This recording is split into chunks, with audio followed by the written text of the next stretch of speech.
Hello everyone, and welcome to the Dice Commando YouTube channel. I'm Andrew, with you here as always. This is the Commando Cast, a video cast about all things Star Wars Destiny. This video and others like this one are possible thanks to viewers like you. Please show your support with a like and subscribe, and be sure to hit the bell notification icon so you don't miss any new videos. If you want to get involved with the channel, consider becoming a channel member. There are many benefits to channel membership, including access to our Discord, exclusive deck tech and strategy videos, and the opportunity to help create channel content. I want to sincerely thank all our channel members, as I truly couldn't do this without your support. You guys rock. Go Commando. Hello everyone, welcome to Dice Commando and the Commando Cast. It has been 1 week since the Redemption release, which means that it is time for an update to the Dice Commando Infinite Holocron. So we'll be going through that today, as well as talking some general philosophy about Infinite format.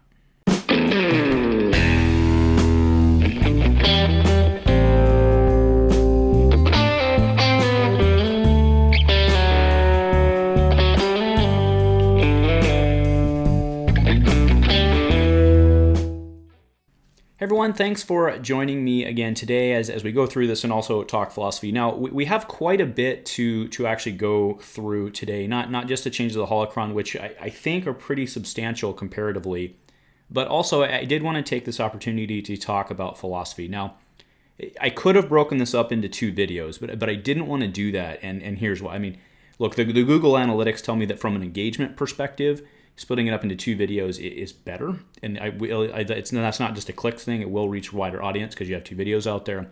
But realistically, right, when I look at the stats, the majority of people will not watch the whole video, and I think it's more important that we have all the info and the discussion in kind of one spot, because I think the people that do care will watch this and consider both points, and I don't want them to miss one by not seeing the other video. So that was why the decision was made there. If you need a break in the middle, no worries, just hit that pause button and come back later. So yeah, like I said, what I want to do first is I want to go through the changes to the Holocron, and then I kind of want to talk philosophy for not only this Holocron, the changes themselves, but also kind of looking at how I plan on managing this in the future. And of course, everything's always subject to change because environments change. But I think having the philosophy talk now is worth it. So in just a sec here to pull this up, and we'll start going through it. So the title page is the same. You can see that this is version 3.1 point. Let me scroll down to that.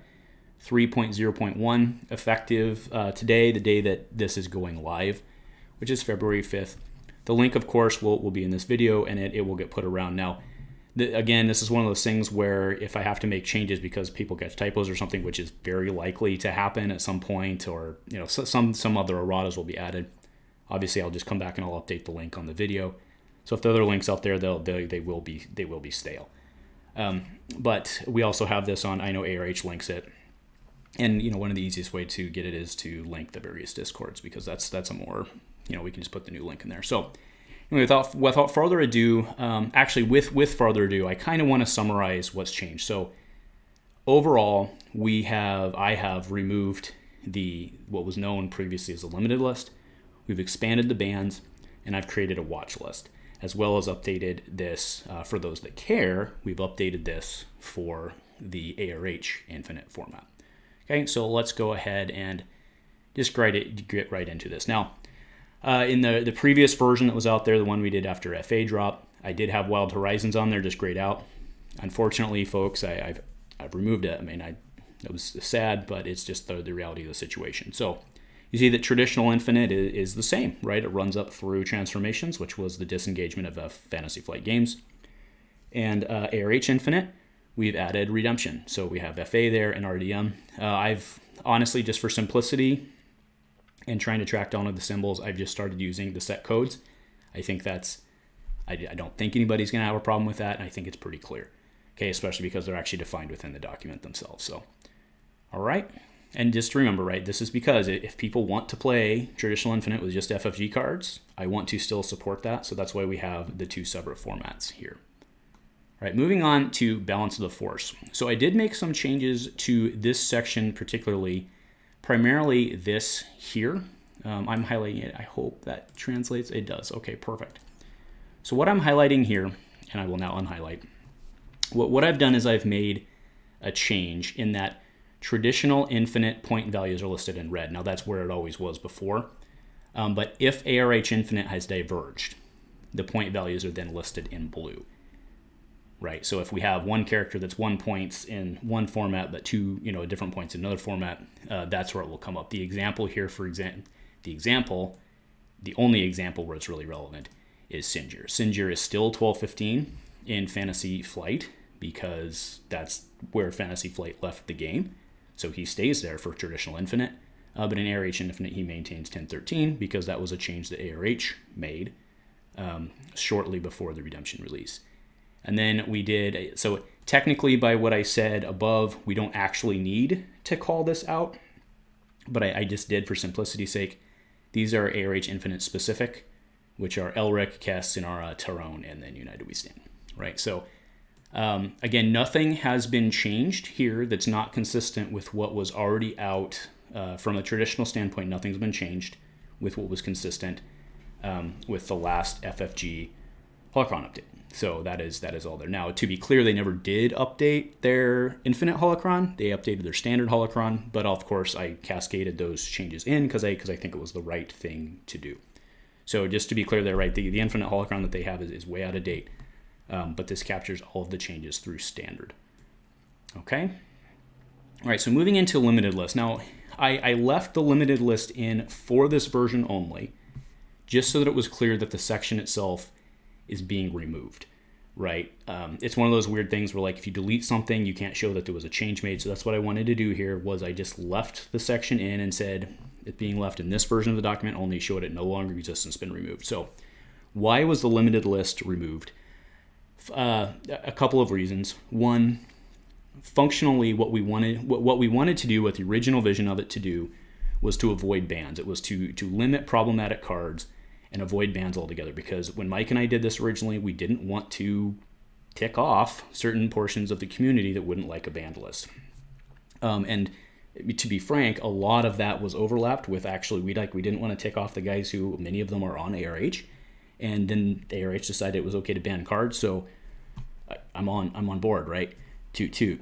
So the other problem we were having with limited was in a functional standpoint, is that on some of the swingy cards like defensive position, CQA, and buyout, stuff like that, if you got it early, then, well, buyout's not a good example, but some of the swingy cards, if you got it early, it was just more swingy, right? So that wasn't serving the point. Now, cards like Ancient Lightsaber, Second Chance, and stuff like that, where having two of them in the deck was problematic. It worked great for those. However, you have to apply a one-size-fits-all solution here. And the right thing to do to move forward with, FFG never had limited. ARH does not support limited. It was just kind of a thing that we were doing on our own here to try and make it support. And quite frankly, it just didn't make sense to continue to support it anymore, especially since bans were now a thing. So that's the case there. Now, banned list. This section includes a list of cards that were banned from constructed play. This applies to all formats. Traditional Infinite and ARH Infinite.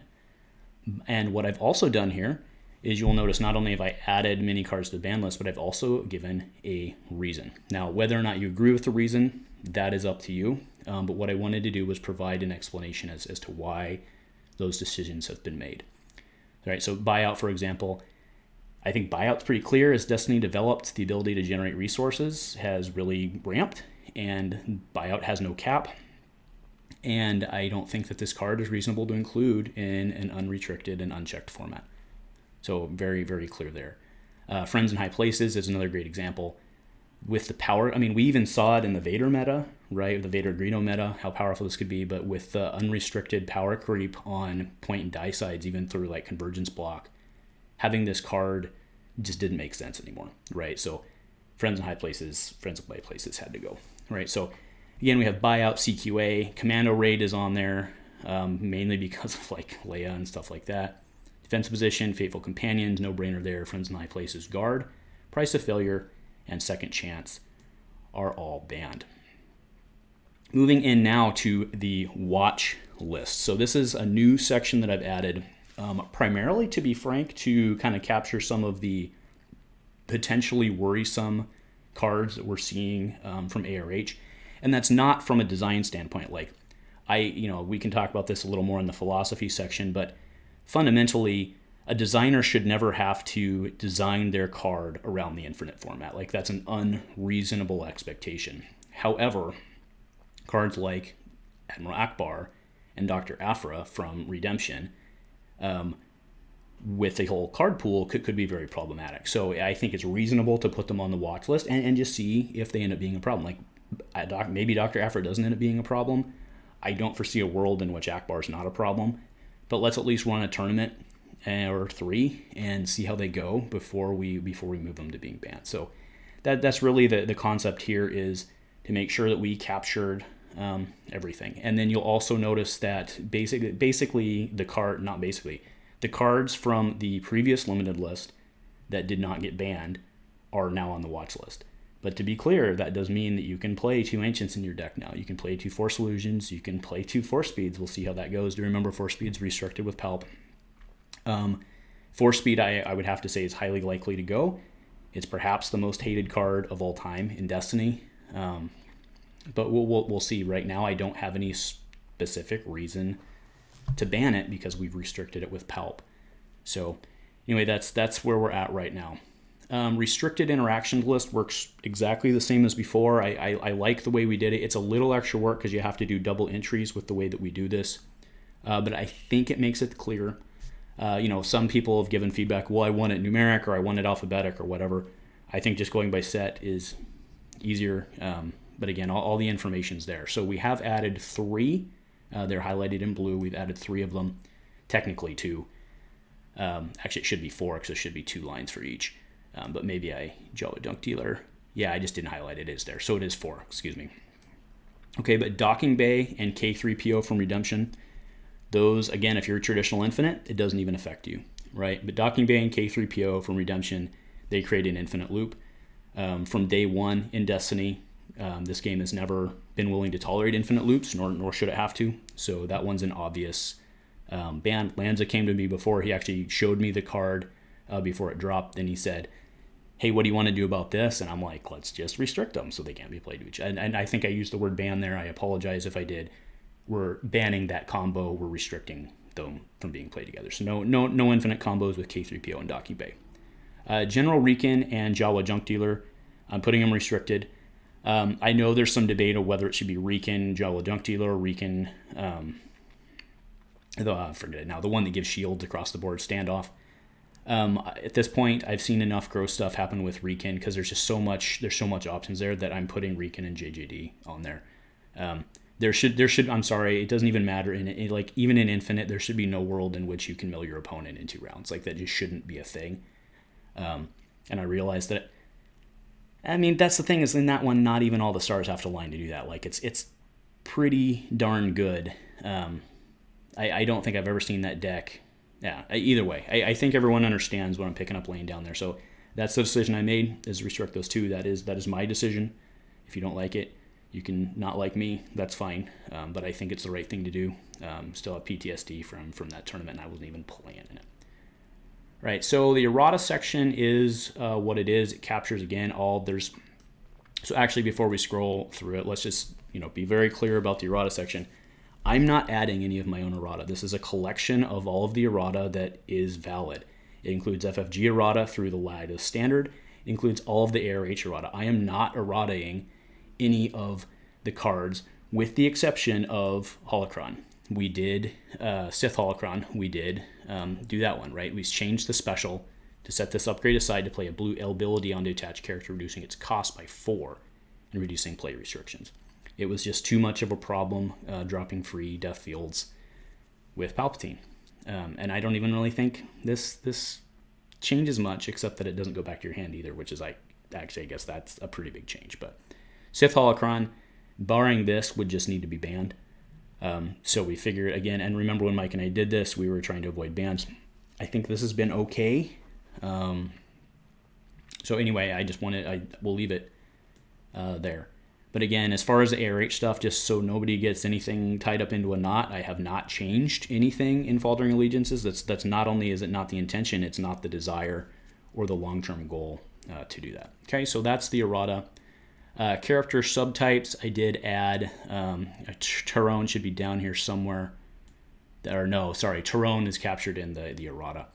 And there were actually no subtype changes in this because there haven't been any FFG cards added, right? And no new key types. In the future, if we do have to, like if they add more subtypes, ARH add more subtypes, and they do want to back bill it, I will capture that. I don't know why ARH would do that because they're generally concerned with their standard format.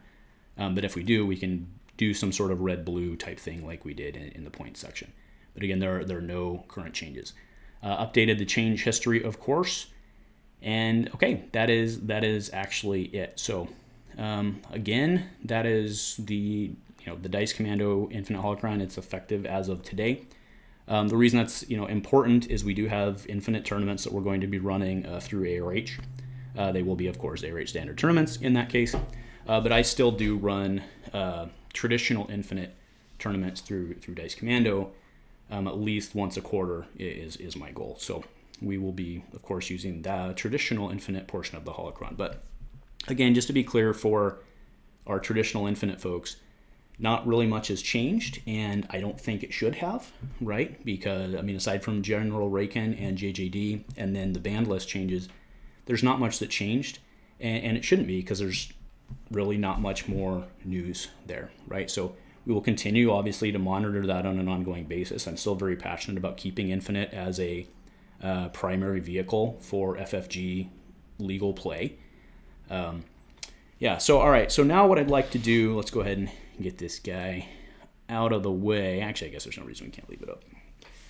All right. So let's talk kind of overall Infinite philosophy.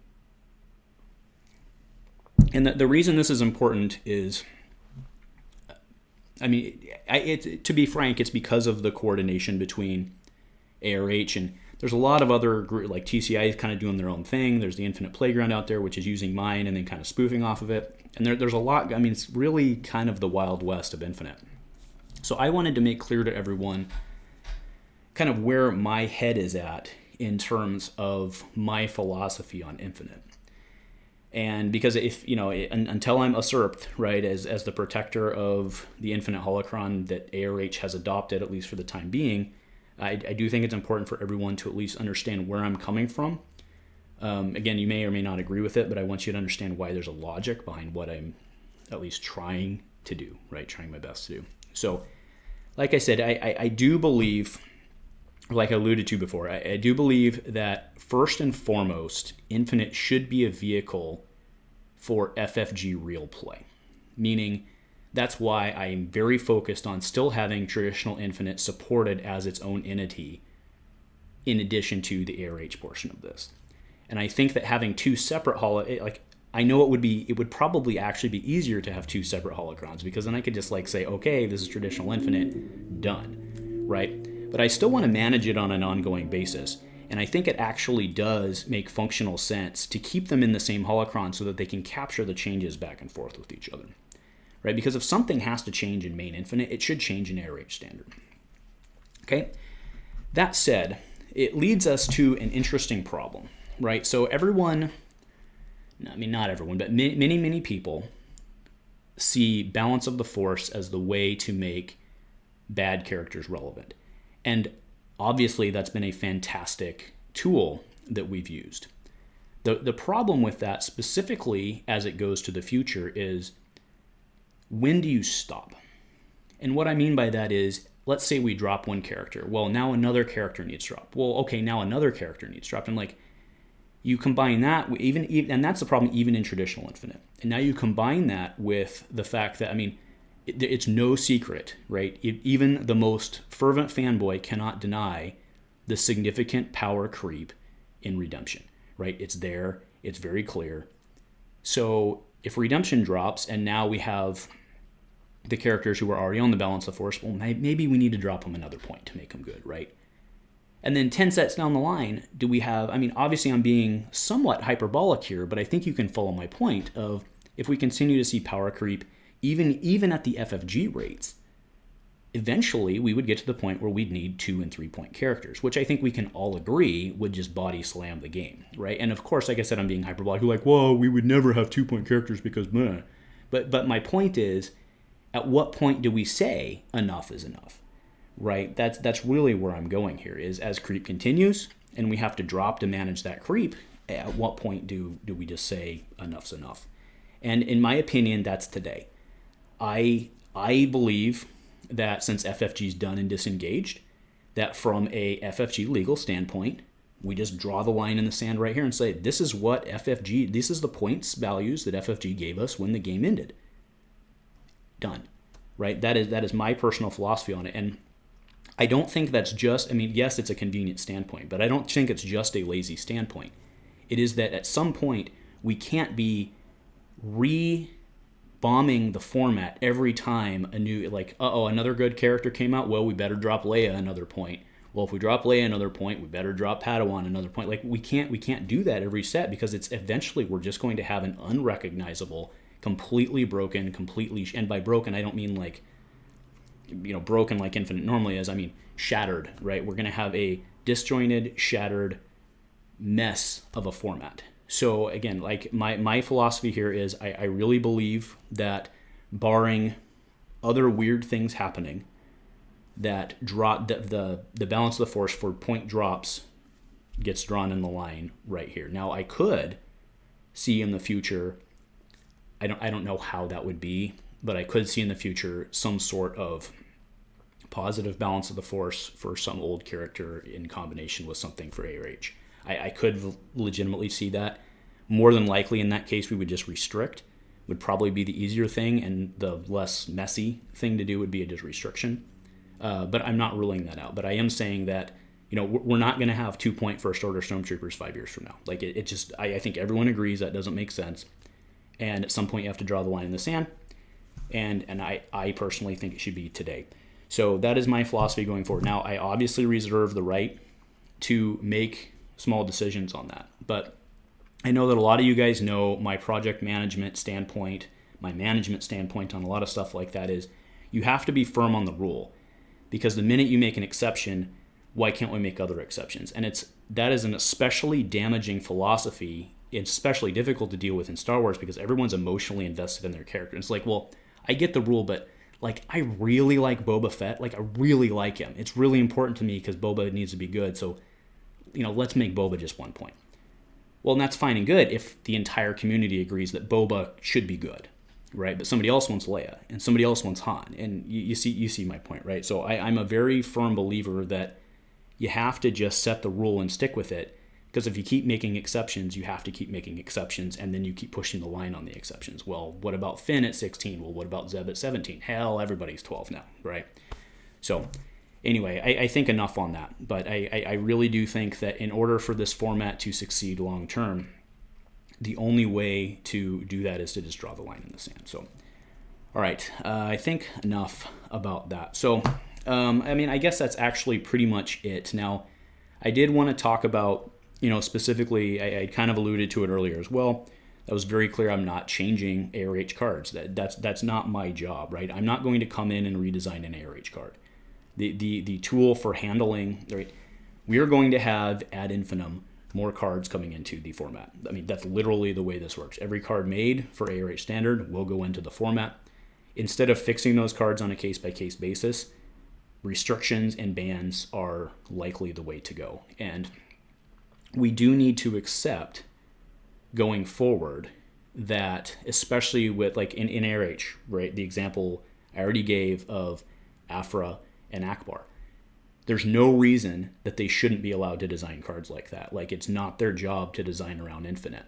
But they also need to understand on the backside that we need to protect the format. And, can you imagine Akbar flying around adding an X-Wing every deck with 4 X-Wing, or X-Wing every round with 4 X-Wings in his deck? Like, that's a potential problem. And I could be wrong, right? That's why he's on the watch list. But my point of that is still valid, and they're going to, as they continue to create more cards, especially with the complexity of their cards, there's no way they can backtest that for all of the weird one-off, decks, and people are going to find them. And instead of trying to fix the cards around those by doing errata, which again, I won't do. I won't do errata between like an ARH card. I won't re-errata an ARH card to change it. Like I won't do it. So we just need to restrict or ban it. I mean, I think that's pretty clear, right? So I think actually I thought I had a lot more bullet points here, but I think we kind of talked around most of them. So that's really what I wanted to be clear about from a philosophy standpoint is, I think that we kind of just need to lock it down.